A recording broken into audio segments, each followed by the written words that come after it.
নবরাত্রির শেষ আঁচড়ে দেবী দুর্গাকে ফুটিয়ে তুলতে ব্যস্ত সময় পার করছেন প্রতিমা শিল্পীরা।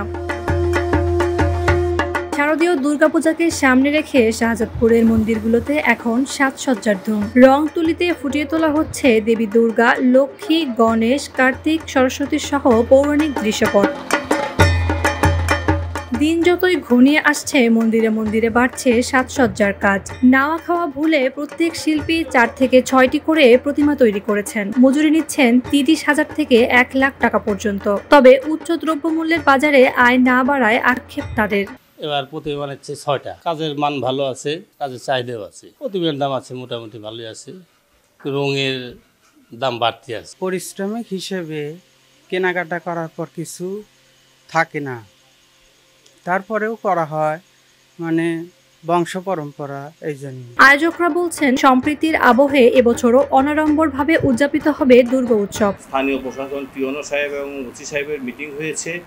তারা অত্যন্ত আমাদের আশ্বস্ত করেছেন যে এবার আমাদের পূজাকে নিশ্চিত নিরাপত্তায় ঢেকে দিবে। পূজা উদযাপন অফিসে কন্ট্রোল রুম খোলা হবে এবং আমরা নাম্বার দিয়ে দেব কয়েকজনের, যাতে তাৎক্ষণিকভাবে আমাদের সাথে যোগাযোগ করতে পারে, আমরা যেন প্রশাসনকে নিয়ে সেই ব্যবস্থা সমাধান করতে পারি। এবছর শাহজাদপুরের 93টি মন্দিরে অনুষ্ঠিত হবে দুর্গা উৎসবের আনুষ্ঠানিকতা।